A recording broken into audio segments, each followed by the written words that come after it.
Okay, everybody, today we're going back to look at one of the ultimate and one of my favorite horror movies of all times.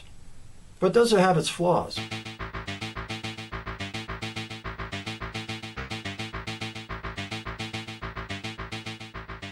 Alright, everybody, today we're going to look at one of the great movies of 1982. We are talking about the almighty Poltergeist. You know it, you loved it, you had to be there. But before we go any further, before we dig into this gem anymore, once and again, and as always, to the trailer. The house looks just like the one next to it. And the one next to that. And the one next to that. A young couple live in it. Give Ken a kiss. You're so unlucky. With their 3 children.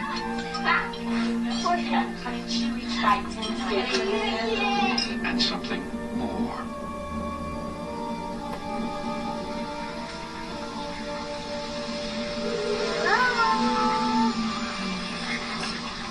They're here.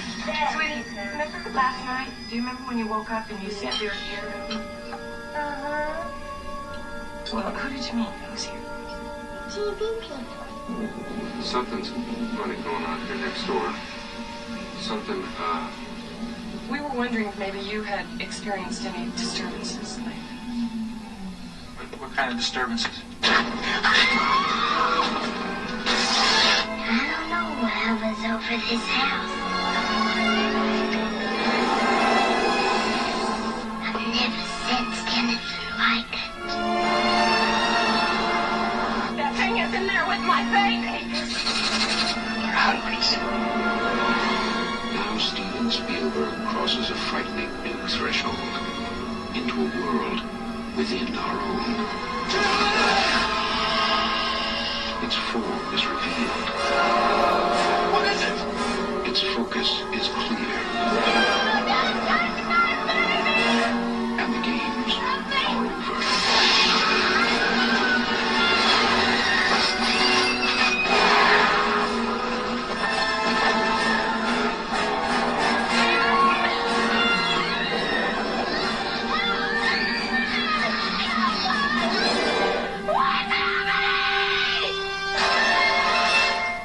Poltergeist.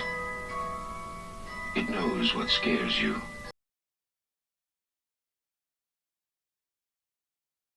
Okay, everybody, this motion picture was directed by the mighty Tobe Hooper. And we'll get more into the directing thing later on. But let's just roll. He did a movie you know I love, The Funhouse. He did stuff like Night Terrors and The Mangler and Invaders from Mars and Eaten Alive and Mortuary and a movie you know I love, Life Force. And he did Salem's Lot, which you know I reviewed, and I love that too. And he also did a whole bunch of other things, like the Billy Idol video for Dancing With Myself and stuff like that. But obviously, he's going to be more known and probably more remembered for doing the Texas Chainsaw Massacre and that sequel thing. Is what it is, was as it was it great, now he's gone, it's a shame, let's move on.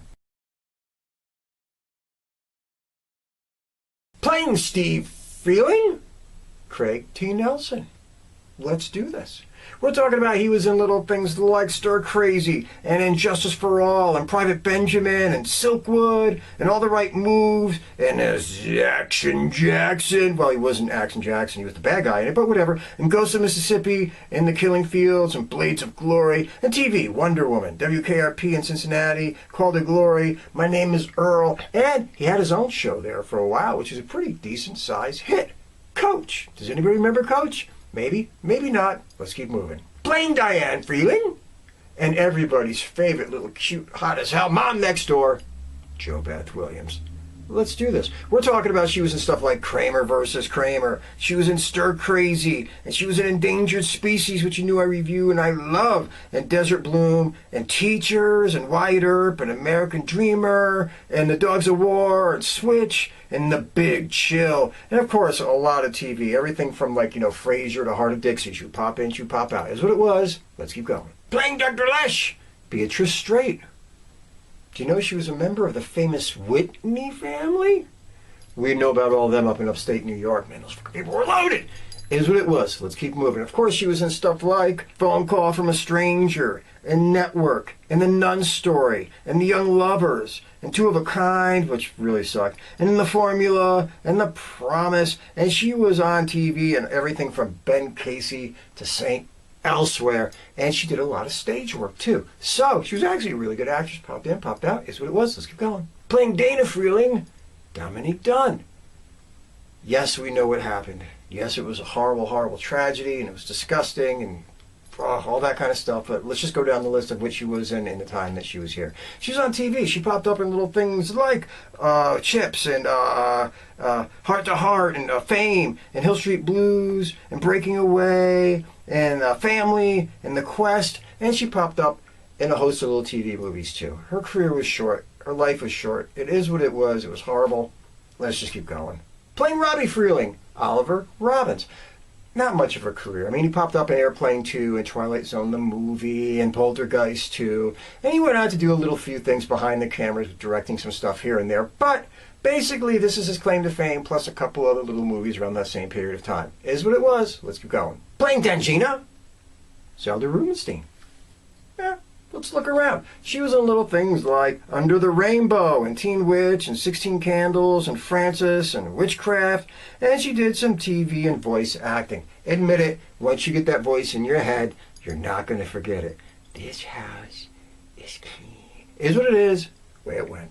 And playing Carol Ann Freeling, of course, you had little Heather O'Rourke, who sadly also passed away 5-6 years after this motion picture. Man, it's really horrible stuff. Anyway, she was on TV a bit. She was in things like Webster and Chips and Fantasy Island, and Happy Days really was probably her biggest thing other than Poltergeist. She was in like 10, 12 episodes of that. And Matt Houston and Our House. Career and life, again, cut way too short at the age of 12. My God, that's just tragic. It is what it was. Let's keep going. And also, there's a bunch of other little teeny weeny faces that pop up in this motion picture that you probably know from other places, or maybe not, but they're in here. We're talking about people like Martin Casella, who was really doing small background roles in a lot of shit like back in the day. RoboCop 2, Hot Like a Wheel, he was really just an assistant to Spielberg. And you're talking Richard Lawson, who did a lot of work in movies and TV, and he was on TV and stuff like, Dynasty and MacGyver, is what it was. And of course, the legend, James Karen, come on, just for Return of the Living Dead. Legend in my eyes. And you got Dirk Blocker, man, dude, come on, Prince of Darkness, The Border, enough said. And you're talking Michael McManus, come on, dude, he was on every TV show you could name between 75 and 2001. You knew his face. Of course, you had Sonny Landham in there, who was just one of the workers. He's in there so little, but Predator and 48 Hours. So there's a lot of people littered throughout this thing. You got the main cast, and then you got little faces that pop in and pop out. It was what it was, just the way it goes. All right, everybody, I'm going to try to do this in 90 seconds or less. Keep it short, keep it fast, keep it entertaining, keep it moving, so we can get to it. We'd much rather be the summation, and let's face it, all of you probably know this story inside and out. Anyway, you got the Freeling family. They're living in this little ultra beautiful little suburban neighborhood. But the movie starts out a little bit odd. They're watching TV, they're all asleep, it is what it is. Before you know, they all get woken up by their little daughter, Carol Ann, talking to the television set. Kind of odd, kind of strange. It gets dropped, the movie moves on. This is where you get to really see them in their normal, little, wonderful suburban lives. You got the housewife, JoBeth Williams, who's just the mom taking care of the 3 kids. She's great, she's lovable, it is all it is. You got the dad. He's a real estate mover, real estate broker, and he's selling houses left and right. He's one of the best in the business and afford them a pretty decent lifestyle. Well, the movie goes on, you see them, they're having a football game, movie watching with their friends, everything is normal until little things start to happen that aren't normal. The daughter seems fixated and weirdly attracted to the television set because apparently she hears shit that the rest of us don't really see and hear. And one night there's actually what could only be described as an earthquake, or at least they think it is. But really, was it an earthquake? I don't think so. Odd things start happening. You have dishes that start to break, and forks and spoons that start to bend, and before you know it, oh my God, you have furniture in the kitchen that starts to get, well, neatly stacked on top of the kitchen table. This obviously freaks out JoBeth Williams, and when her husband gets home, she shows him that there's something going on. You can slide across the floor. There's a forest. There's something weird going on in this house. Does this strike them odd? Yeah. Do they do anything about it? Not really. Life goes on. And then one night, in the middle of a rainstorm, a tornado, call it whatever you want, the tree outside of little Robbie's room comes to life and tries to eat him while the parents are outside trying to rescue him. Carol Ann disappears. She goes into another world, another dimension, gets swallowed up by the TV. I don't know what you want to call it. It is what it is. A hole in the closet, but whatever. And for the rest of the movie, they are trying to get little Carol Ann back from the world of wherever the hell she is back to the world of the living. So they bring in some college professors. They bring in this psychic medium. And together, they all go on a mission to bring back Carol Ann from the other dimension, the land of the dead, wherever the hell she is, Channel 12, and bring her back to our world. Okay, everybody, you get it. You get the idea. You know what it is. You get the idea. A horror movie, haunted house, blah, blah, blah, is what it is. Let's get going and get to where we want to be and have our most fun. Okay, everybody, does Poltergeist work? Hell yeah, Poltergeist works. It's one of the all-time classic little horror flicks, haunted house movies that has ever been put on celluloid. Everybody knows it, just about everybody loves it, and it's an all-time classic. Does it have some quirks? Does it have some flaws? Yeah, sure. But doesn't everything, and we'll cover them all. Anyway, let's get going to the big three. We're talking the directing. This movie looks beautiful. It's gorgeously shot. It looks great on camera. It is what it is. Now, we're going to get into the whole Tobe Hooper, Steven Spielberg, who directed what type shit in a few minutes, but as far as the way the movie looks on screen, it's great. The writing, spot on. It's pure middle suburbia Americana. That's what it reminds you of. That's what it is. Spielberg delivered that to you over and over and over again in the 80s, and this is no exception. It might as well have been Two Houses Down from the E.T. neighborhood. Jeez, I think it was Two Houses Down from the E.T. It is what it was. It's a great written story. Enough said. And the acting. Come on. You got A-list actors in here. Even if maybe none of these people were big enough stars to generate a franchise on their own or something like that. You got Craig T. Nelson. You got JoBeth Williams. These are solid people. These are good actors. Everybody in this thing delivered. Even the kids. And if you think about how young they were in this, really, they did a great job. So, acting is spot on. Now let's get back to why this motion picture works. There's various reasons why this motion picture works. One, it was just scary enough and horrific enough to be entertaining for adults, but just passable enough to be scary as hell for kids. You gotta keep in mind, this is back in the days when you can get away with a lot of shit in a PG movie. I mean, there was a bit of a stink when the one guy goes in there and he's ripping off his face and his face is coming off in chunks. You're like, Jesus God almighty, for a movie that's kind of a family flick, that's a bit extreme. And it was. But back in those days, you could walk a fine line in a PG movie and kids were expected to handle more. So, it was one of those motion pictures that appealed to the young, and it appealed to the older, and it covered all its bases. And another thing, it took the haunted house story and put it in the middle of suburbia that we could all recognize. Maybe all of us didn't have the kind of money that the Freeling family had. I sure as hell didn't. But it looked familiar enough to what you were used to seeing and what you were used to seeing on TV that it felt comfortable. It didn't take place in an old Victorian mansion, some hammer flick. It was in middle suburbia America. Kind of like when you watch a movie like Over the Edge, where people think, well, nothing can happen wrong in middle suburban America. Well, it did. And in this motion picture, it did too. And that's one of the things that makes it really, really great. They took an environment and they took a place that should be comfortable and safe feeling and introduced the uncomfortable and the unsafe. And although the movie does start out a little bit with that scene with the girl talking to the TV, which lets you know that there was something wrong in paradise, it quickly got back to a world that was kind of normal and kind of familiar and kind of regular before it started introducing the little dibs and dabs of the supernatural to slowly pull you into the world of the crazy. So it gave you comfort on many levels. The setting, the people, the environment, the speed at which they gave you the crazy shit that was taking place. So it's one of those things where they built you into a world of security before they dragged you into a world of insecurity. And speaking of the insecurity, the scares worked. This movie is a bunch of scares, and they all worked. Let's face it, there was parts of this thing where the hair was on the back of your neck standing up just because you were so creeped out and you were so spooked out and you were so like, holy shit, this is like insane, that it worked. Did they go a little bit crazy in some points? We're going to get there. But the scares worked and the vibe worked, and that's all you needed. Now, about the whole directing thing, there is so much controversy about who really directed this motion picture. Did Spielberg really direct this motion picture? Did Tobe Hooper really direct this motion picture? Listen, this motion picture is credited to Tobe Hooper. He was there every day. He was behind the camera every day. It's the way it goes. Did Spielberg have a hell of a lot of say in what was going on? Because basically, I think he wanted to direct this thing. He was directing E.T., and because of some union rules and stuff, he couldn't work for the one company directing E.T. when right before he's working for another company doing Poltergeist. So he had Tobe Hooper doing it, and Tobe Hooper did a great job.